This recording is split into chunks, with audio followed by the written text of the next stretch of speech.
It's one of the most electric moments in live music. You can find it in a dozen different bootlegs and official releases. The year doesn't really matter.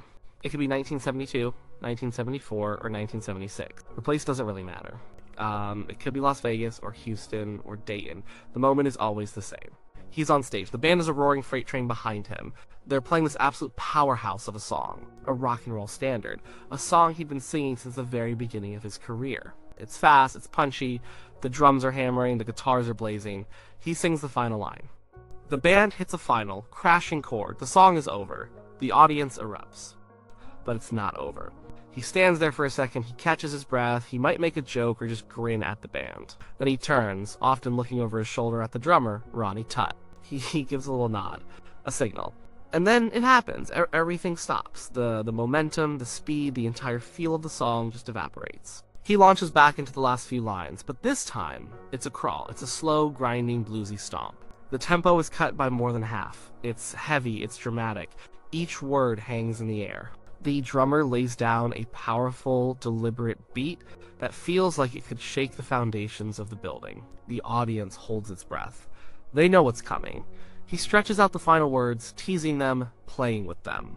He goes through a series of iconic karate-style moves, chopping the air in perfect time with the drum hits. It's pure theater. It's pure tension. He builds and builds and builds the energy in the room until it feels like it's about to explode. And then it does. He shouts the final line one last time, and the band crashes back in at full, screaming rock and roll speed. It's a sonic explosion. A release. The song ends for a second time, but this time for real, leaving the audience breathless and roaring their approval. So, the question is, why? Why did he do this? Why take a perfectly good, fast-paced rock and roll song and suddenly slam on the brakes in the middle of it, only to slam the accelerator again a minute later? It wasn't in the original version, it wasn't even in his own original version. It was something that grew, something that evolved on stage in front of thousands of people. To understand the change, you have to understand where the song came from in the first place. The song wasn't his, it was written and first recorded by the great Ray Charles in 1954. And Ray's version is a whole different animal. It's pure rhythm and blues. It's built on a gospel chassis. In fact, the melody and structure were lifted directly from a gospel song called It Must Be Jesus. Ray just swapped out the sacred lyrics for some very secular ones. This was revolutionary at the time. It was even considered blasphemous by some. Taking the fervor of the church and applying it to a song about how good your woman is to you was a bold, brilliant move. This Ray's record has a bouncing, piano-led rhythm.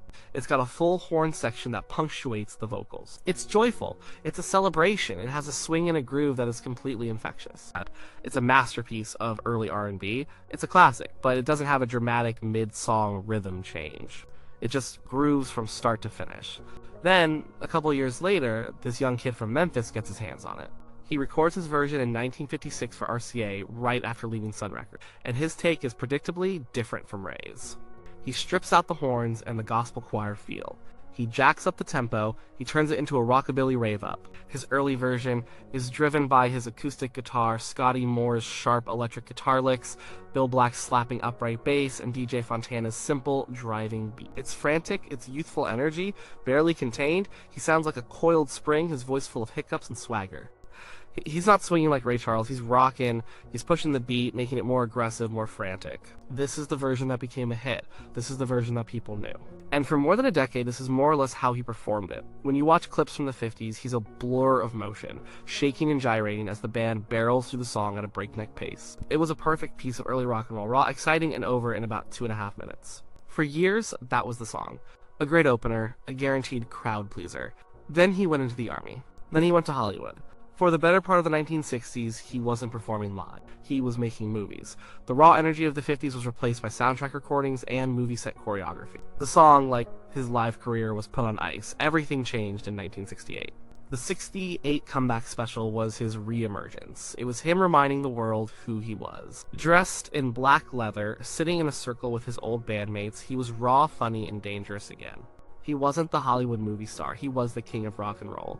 And when he played that old song during the informal jam sessions for that special, you could feel something different. It was still fast, it was still rock and roll, but there was a new weight to it, a new confidence. He was a man now, not a kid.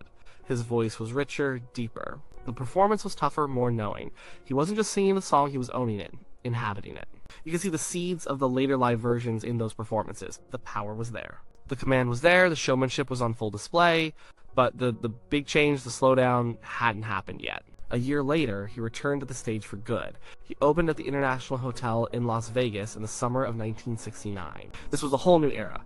He had a new band, the TCB Band, a group of some of the most talented musicians on the planet. James Burton on lead guitar, a legend.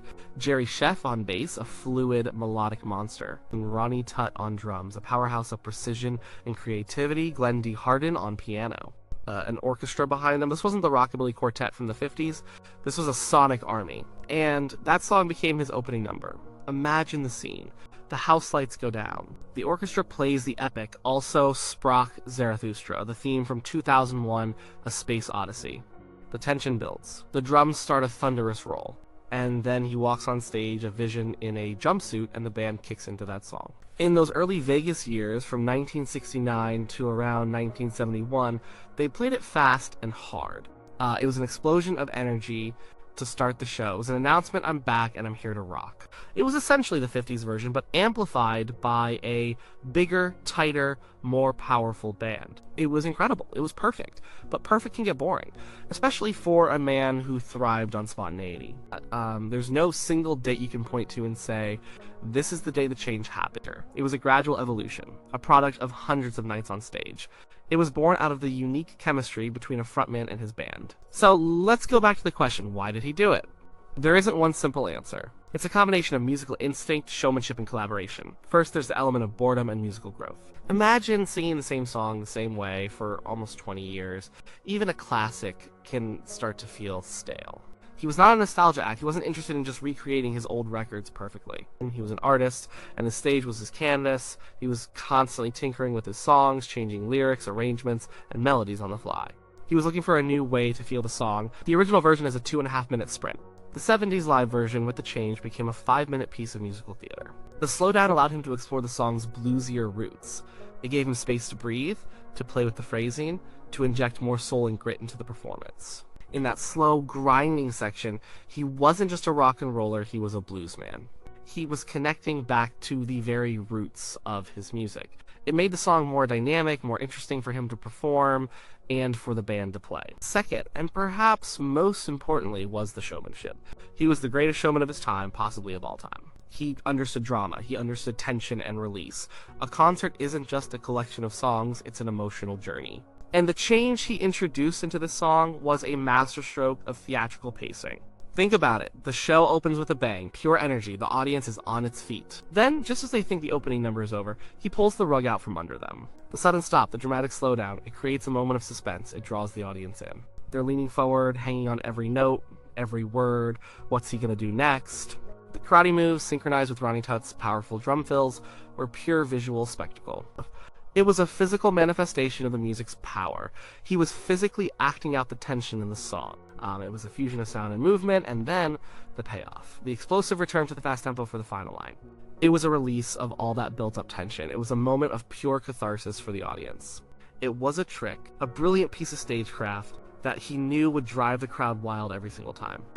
And it did. He was playing the audience as much as he was playing the song. He was in complete control of the energy in the room, and this arrangement was his ultimate tool for manipulating that energy. Third, you cannot discount the band. The TCB Band was not a group of hired hands who just played the notes on the page. They were a band of virtuosic musicians who had an almost telepathic connection with him. He would lead, and they would follow, no matter where he went. The slowdown and the false ending were likely born from an improvisation, a spontaneous moment on stage one night that just worked. You can imagine him feeling it, deciding to hold back on the last note. He would have glanced at the band, and they would have been right there with him. Ronnie Tutt in particular was crucial to this. Tutt was not a simple rock and roll drummer. He was a jazz-trained, incredibly sophisticated player who could play with immense power and intricate subtlety. The slow, heavy groove of the new section was his playground. The syncopated shots that matched the karate chops were a dialogue between the singer and the drummer. This change wasn't something that could have been done with his 50s band. It required a level of musicianship and intuitive communication that only a band that plays together night after night can develop. He would push them, and they would push him back. The arrangement was a testament to that incredible musical partnership. It was a conversation happening in real time on stage. He was the one driving, but the band was the engine that made it possible. Finally, there's a deeper, more personal reason. The song is a declaration. It's a man singing about a woman who is good to him, who knows her place, who is his partner. In the 1950s, when he was a young rebellious kid, it was a song of youthful swagger. It was a boast. By the 1970s, he was a different man. He was in his late 30s. He had been through a lot. He was married, he had a daughter. His life was infinitely more complex. The world was a different place. When he slowed the song down, when he sang those lines with that deep, bluesy gravity, it felt different. It wasn't just a boast anymore. It felt more like a testament, a weary, soulful declaration. The pause, the slowdown, it gave the words more weight. It allowed him to imbue them with a different kind of emotion. You could feel the years in his voice. You could feel the experience. It transformed a simple rock and roll song into something more profound, something more personal. It became a statement not from a boy, but from a man. So the change wasn't just one thing. It was a confluence of things. It was the natural evolution of an artist who refused to stand still. It was a brilliant piece of showmanship designed to thrill a live audience. It was a product of the incredible musical synergy he shared with his band. And it was a reflection of his own personal journey, a way of reinvesting an old song with new, more mature meaning. It's a perfect example of why he was so much more than just a great singer. He was a master interpreter, a brilliant arranger, and an unparalleled live performer. He could take a song, even one he'd been singing for decades, and find something new in it, twist it, and reshape it into something even more powerful than it was before. He didn't just perform his songs, he lived in them, and he was constantly redecorating. That moment on stage, that sudden stop, and that slow, grinding build to an explosive finish is more than just a cool arrangement. It's the story of his career in miniature. It starts with the raw, untamed energy of rock and roll. It then stops, digs down deep into the blues and gospel roots that always informed his music.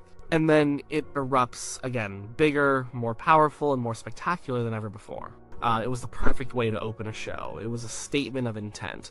It told the audience everything they needed to know about the man on stage and the music they were about to hear. It was a moment that belonged entirely to him, a signature move that no one could ever replicate. It was the moment he took Ray Charles's song and made it, once and for all, his own. The song was I Got a Woman.